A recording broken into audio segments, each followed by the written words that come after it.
Hello guys, কেমন আছো তোমরা সবাই? আশা করি তোমরা সবাই যে যেখান থেকে আমার ব্লগটা দেখছো সবাই খুব ভালো আছো, সুস্থ আছো। তোমাদের সবার ভালোবাসা আমিও মোটামুটি ভালোই আছি। আর এখানে দেখছো প্রথমে বাবুকে একদম নিচে শুয়ে দিয়েছি। আসলে রান্নাঘরে অনেক কাজ আছে, তার জন্য কি করব, বারান্দা এখন রান্নাঘরের সামনে ওকে একটু শুয়ে রেখে দিয়েছি যাতে ওকে দেখতে পারি চোখের সামনে। আর এখানেই দেখো আম আনা হয়েছে। তবে আম না আমার ভীষণ ভালো লাগে, তবে রিসেন্ট কি হচ্ছে, কিছু বছর ধরে আম খেলেই আমার কেন জানি না গলা কুটকুট করে। তো তার জন্য আমি কি করি, আমটা মানে মেখে মুড়ি দিয়ে খাই। কি করব বলো, মানে খাওয়ার লোভও সামলাতে পারি না, দিয়ে খেলে ওরকম। আমের সিজন, আম খাবো না এটা হতে পারে বলো? লোভ তো লাগবেই। তো যাই হোক, আমগুলো পরে খাবো। তোমাদেরকে একটু দেখিয়ে নিলাম। আর এখানে দেখো পাবদা মাছ আনা হয়েছে, বেশ বড় বড় পাবদা। পাবদা মাছগুলো বাড়িতে মাই কেটে নিয়েছে। আর এখানে উচ্ছে আর আলু ভাজা হবে পেঁয়াজ দিয়ে, মানে আজকে আর কি রান্নার এগুলো আইটেম থাকছে। আর হবে হচ্ছে এঁচোড় চিংড়ি। তো এঁচোড় চিংড়িটা এবছরে লাস্ট আর কি এঁচোড় খাওয়া, আজকেই আর কি হবে। পুরো রান্না তো তোমাদের সাথে শেয়ার করলাম না। তো এখানে দেখো এঁচোড় চিংড়িটা কিন্তু রান্না কমপ্লিট হয়েই গেছে। আর এখানে দেখেছো কালারটা কেমন এসেছে। আর এদিনকের মানে এঁচোড়টা কি মায়ের হাতে সব রান্নাই ভালো হয়, আর মায়ের হাতের এঁচোড় রান্নাটা ভীষণ ভালো হয়। আর এদিনকের এঁচোড় রান্নাটা মানে কি বলবো, জাস্ট অসাম অসাম অসাম হয়েছিল, মানে যেন অমৃত। মানে ভীষণ ভালো হয়েছিল এদিনের এঁচোড়টা। আর এঁচোড়টা হচ্ছে অ্যাকচুয়ালি আমাদের গাছের। আমি যে কদিনই এঁচোড় খাওয়া হয়েছে আমাদের গাছেরই এঁচোড় খেয়েছি। আর এই আমটা দেখছো, এটাও কিন্তু আমাদের গাছেরই আম। আর কটা চিংড়ি মাছ আছে, ওই কটাকে হয়তো চিংড়ি মাছগুলোকে হয়তো বাটা করা হবে। এই যে এখানে আমি খেতে বসে গেছি, একদম মানে ডিরেক্ট এঁচোড় চিংড়ি নিয়ে বসে গেছি। আর রয়েছে হচ্ছে উচ্ছে সেদ্ধ। উচ্ছে সেদ্ধটা আমার খেতে ভীষণ ভালো লাগে। আমি মানে অনেকে শুনলে হয়তো মানে হাসবে যে তেতো আবার ভালো লাগে। হ্যাঁ, আমি তেতো খাই, আর রোজ খাই না, তবে মাঝে মধ্যে একটু খাই তেতোটা। আমার ভালো লাগে, আমার মনে হয় তেতো খাওয়াটা স্বাস্থ্যের পক্ষে ভীষণ উপকার। আর গরমে তো তেতো খাওয়াটা উচিত। তো আর এখানটা চিংড়ি মাছটা না বাটা আর কটা ছিল, ঝাল মতোই করে দিয়েছে। আর এই যে টক ডালটার মাছটা রাতে খাওয়া হবে। তো তারপরেই দেখো দুপুরবেলা খেয়ে দিয়ে মানে তারপরে স্নান করিনি, স্নানটা মানে পরে করেছিলাম সেদিনকে, যেহেতু পরে ভয়েস ওভার দিচ্ছি তো মানে ভুলে গেছি। তো ঘুম থেকে উঠে দেখি যে কি ভীষণ ঝড় উঠেছে। মানে এত ভালো লাগছিল, মানে এত অস্বাভাবিক গরমের পরে এই ঝড় জাস্ট বলার মতো না। তো দারুণ দারুণ আর কি লাগছিল। তারপরেই হয়েছে অসম্ভব বৃষ্টি। তো চলো তোমরাও আমার সাথে ঝড়টাকে এনজয় করতে থাকো। দেখো মানে আমি যতটা পেরেছি ক্যাপচার করেছি ঝড় বৃষ্টিটা।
বৃষ্টি কমে যাওয়ার পরে তারপরে আমি একটুখানি বেরিয়েছিলাম বাজারে, একটু ট্রেন্ডসে গেছিলাম, আমাদের হাবড়ার ট্রেন্ডসে, একটু বাবুর জন্য কিছু শপিং করব বলে। সামনে যেহেতু ষষ্ঠী, তো এখানে দেখছো না কি সুন্দর সুন্দর ড্রেসগুলো, কিন্তু জানো তো মানে এই ট্রেন্ডসে ড্রেসগুলো সুন্দর, কিন্তু এগুলো সব বড় বাচ্চাদের, মানে দেখো সাইজগুলো। আর ও তো কত ছোট, ওর সাইজে তেমন কিছু পাওয়ারই নেই, মানে পাইনি এখানে, জানো তো। তো এত সুন্দর সুন্দর ড্রেসগুলো ছিল, কিন্তু একটাও ওর সাইজে না, সব বড় বড় বাচ্চাদের, মানে 1 থেকে 2 বছরের বাচ্চা, 2 থেকে 3 বছরের বাচ্চা। দেখো সাইজগুলো দেখলেই তোমরা বুঝতে পারবে। তখন হচ্ছে আমার এই যে হলুদটা আমার বেশ মিষ্টি লেগেছিলো, বেশ এরকম কিছু কিছু ড্রেস খুব কিউট কিউট ড্রেস ছিল, সুন্দর সুন্দর স্কার্ট ছিল। তো তখন ভাবছিলাম যে আমার মেয়েটা কবে একটু বড় হবে, এরকম স্কার্ট পরে হাঁটবে, তখন বেশ খুব ভালো লাগছিলো। আর এই সাইডটা হচ্ছে তোমার লেডিসদের আর কি জিন্সের কালেকশানগুলোও দেখলাম বেশ ভালো। তো ভাবছিলাম যে একটা বড় একটা এসে একটা জিন্স নিয়ে যাব, কারণ যদিও বা মানে বর খুব একটা পছন্দ করে না, কিন্তু করে না বললে পরে আমার জানো তো আর পড়াই হবে না, যে করেই হোক রাজি তো করাতেই হবে। তো এখানে না আমার আঙুলটা পড়ে যাওয়ার জন্য আর কি ক্যামেরাটা একটু ঝাপসা হয়ে গেছে, আমি বুঝতে পারিনি, এরকমভাবে আর কি নিচ্ছিলাম। আর সত্যি কথা বলতে লুকিয়েই ক্যামেরাটা করছিলাম, জানো তো, মানে অ্যাকচুয়ালি ওখানটা অ্যালাউ নেই মানে ভিডিও করা। তো তাও তার ফাঁকে কোনো মতে আর কি লুকিয়ে করেছি, তোমাদের সাথে শেয়ার। তো কিডস জোনে তো তেমন কিছু পেলামই না, তারপরে চলে এসেছি নিচে। ভাবলাম যে দেখি নিজের জন্য কিছু নেওয়া যায় কি না, কিন্তু দেখো একটা ড্রেসও মনের মতো না, মানে তেমন পছন্দের কিছু পেলামই না, জানো তো। তারপরে একটু কুর্তি ভাবলাম নেব, যে একটু শর্ট হাতা যে কুর্তিগুলো, কিন্তু সেটাও নেই, সমস্ত কুর্তিগুলো হয় 3/4 না হলে ফুল হাতা। তো তার জন্যে না আমি আর নিইনি, কারণ কি সবসময় 3/4 পরতে ভালোও লাগে না, জানো তো। কি বাড়ি চলে এসেছি, বাড়ি আসার পথে এটা গ্লুকনডি, জানো তো, গ্লুকনডি চেয়েছিলাম, গ্লুকোজ দিয়ে দিয়েছে একদম বাজে খেতে। একটা থামস আপ আর টোস্ট বিস্কুট নিয়ে বাড়ি চলে এসেছি। তো ভাবলাম যে আজকে তো হলো না, দেখি নেক্সট কোনো দিন আর কি দেখি যাব, হয়তো বারাসাতেই হয়তো যাব, গিয়ে শপিং করে নেবো বাবুর জন্য। এই যে দেখো, তা আবার পাল্টাতে যাব, দাদাকে বললাম, দাদা বললো না না এটা খেয়ে নে, তো তার জন্য যেন তার পাল্টানো হয়নি, আর একদম বাজে খেতে গ্লুকোজটা। তো বাড়ি চলে এসেছি, এই জাস্ট বাড়িতে ঢুকলাম, আর আজকে অনেক দিন বাদে, প্রায় 1 বছর খানিক বাদে আর কি জিন্স টপ করেছি। তো কেমন লাগছে এতদিন বাদে একটু বলো কমেন্ট করে, ঠিক আছে? ভালো লাগবে, একটু মনে না একটু শান্তি পাবো। ফ্যান চলছে, জানি না পরে আবার ভয়েস ওভার করতে হবে কি না। আর হচ্ছে কি দেখো, আইব্রোজ তো করাই হয় না, কতদিন হয়ে গেছে আইব্রোজ করা হয় না। তো মানে এক জায়গায় যাওয়ার একটা ইচ্ছা আছে, আর আগে থেকে কিছু প্ল্যান করবো না, কারণ আমি যখনই কোনো কিছু প্ল্যান করি সেটা না কেন জানি না সাকসেস হয় না। তো দেখা যাক কতটা কি ফুলফিল হয়, আদৌ যাওয়া হয় কি না হয়। যদি হয় যাওয়া, তবেই আইব্রোজ করবো, ইচ্ছা আছে, নতুবা করবো না। কারণ কি হয়েছে, আমার আইব্রোজটা খুব ভালোই ছিল, মানে লাস্ট জানুয়ারি মাসে তুলেছিলাম, জানুয়ারি মাসের আগে আর কি, আমার অ্যানিভার্সারির আগে। তো তখন বেশ মোটা করেই মানে ভ্রুটা অনেকটা উঠে গেছিলো আইব্রোটা, তখন গেছিলাম করতে, যেই পার্লার থেকে করি আমি বললাম আইব্রোটা একটু মোটা করে করতে, এমনভাবে করেছে, এত সরু করে দিয়েছে, এতদিন হয়ে গেছে এখনও জানো তো ঠিক হয়নি।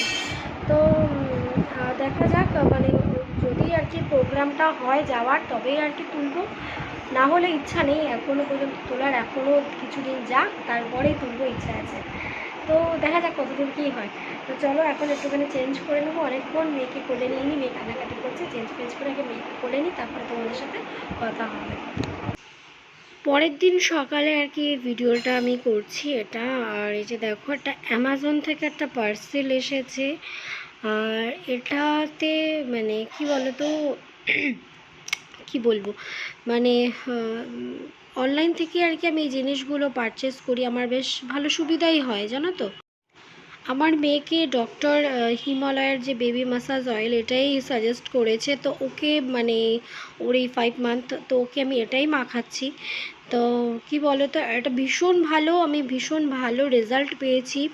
আর দোকানের থেকে না এই সাইজ পাওয়া যায় না, ওই সাইজ পাওয়া যায় না, তো তার জন্য আর কি তোমাদের দাদাভাইকে বললে পরে ও অনলাইন থেকেই আর কি আনিয়ে নেয়, তো ওটাই আর কি সুবিধা হয়। তো একবারে দুটো আনিয়ে নিয়েছি, কারণ রোজই তো তেলটা মাখানো হয়, আর মাঝে যেহেতু প্রচণ্ড গরম ছিল তখন আর কি ওকে মাখানো হয়নি। আর ও না অয়েল ম্যাসাজটা ভীষণ এনজয় করে, মানে কোনোদিন যদি পারি তোমাদের সাথে শেয়ার করব, ও ভীষণ এনজয় করে। তোমরা তো দেখলেই এর আগের ভিডিওতে যে বাবুর জন্য শপিং করতে গেছিলাম, কিন্তু মনের মতো করে কিছুই পাওয়া হয়নি সাইজের জন্যে, তো বলেছিলাম যে দেখি পরে হয়তো বারাসাতে যেতে পারি। তো এটা হচ্ছে নেক্সট দিনকে আর কি, তো বারাসাতে আমি গেছিলাম স্টার মলে বাবুর জন্য কিছু শপিং করতে, তো এটাই আর কি বারাসাতে জায়গাটা এক্স্যাক্টলি মনে হয় বারাসাত থেকে একটু দূরে পড়ে, মনে হয় হৃদয়পুরই বোধহয়, এক্স্যাক্টলি বলে হৃদয়পুর বা মধ্যমগ্রামেই হয়তো হয় জায়গাটা। তো এইটা মানে স্টার মলে দেখলাম বাচ্চাদের এই খেলার জন্য না এই জিনিসগুলো নতুন এসেছে, তো দেখতে এত ভালো লাগছিল। আমি ভাবছি আমার মেয়েটা কবে একটু বড় হবে, মানে অবশ্য ও এগুলো মানে খেলা করার জন্য এখনও অনেক দেরি। আর সামনে বেশ একটা ছোটো একটা চায়ের একটা স্টল মতো বসেছে, এখানে বোধহয় কিছু স্ন্যাক্সও পাওয়া যায়, বেশ ভালোই লাগলো জানো। তো ফাইনালি আমি মলের ভেতরটা ঢুকে গেছি, আর মল মানে অনেক দিন বাদে আসা হলো বলতে গেলে, তোমরা তো জানোই বেশ অনেক কিছু চেঞ্জ হয়ে গেছে, বেশ অনেক কিছু চেঞ্জ হয়ে গেছে। তো তোমাদেরকে একটু ঘুরে পুরো মলটাকে যতটুকু পারবো আর কি তোমাদেরকে দেখাবো, দেখানোর চেষ্টা করব। তো যতটুকু পেরেছি আর কি ক্যাপচার করেছি, কারণ মানে কি বলো তো একটু রাতের দিকেই রাত হয়ে এসেছিলো, কারণ সকাল থেকে ভাবছিলাম যাব যাব আর হয়ে ওঠে না। কি করব বলো, ছোট বাচ্চা আমাদের যাদের থাকে তো তাদের তো বোঝোই আমাদের অবস্থা কতটা। মানে হাবড়া থেকে বেরিয়েছি হচ্ছে 5:27 ট্রেন ধরে, আর এই যে দেখো নতুন এই দোকানটা দেখলাম, এই যে সফট টয়েসের আর কি, এটা মানে একদম ছোট বাচ্চাদের অনেক কিছু জিনিস এই দোকানটাতে পাওয়া যায়। তো এই দোকানটা নতুন হয়েছে, তো বেশ ভালো ভালো কালেকশানই বেশ দেখলাম এসেছে। তো চলো তোমাদেরকে পুরোটা ঘুরিয়ে এখন দেখাবো, এখন আর বক বক করবো না, তোমরা দেখতে থাকো। তো ফার্স্টে ঢুকে গেছিলাম আর কি ম্যাক্সে, তো কোন জায়গার থেকে আর কি ড্রেস কিনেছি সেটা অবশ্যই তোমাদেরকে বলবো, কি ড্রেস নিয়েছি সেটাও বলবো। তো কি বলো তো 5:27 সময় ট্রেন ধরে প্রায় মানে ওখানে পৌঁছতে পৌঁছতে 6:30 বেজে গেছে, তারপরে আবার বাড়ি ফিরতে হবে, মানে খুব তাড়াহুড়োর মধ্যে টোটালটাই আর কি করেছি, কারণ এখন আবার ঝড় বৃষ্টি যখন তখন শুরু হয়ে যায়। কিন্তু ড্রেসগুলো কিন্তু ভীষণ সুন্দর ছিল, ভীষণ ভীষণ প্রিটি প্রিটি ড্রেস ছিল। তো চলো তোমরা দেখতে থাকো সবাই আমার সাথে ভিডিওটা।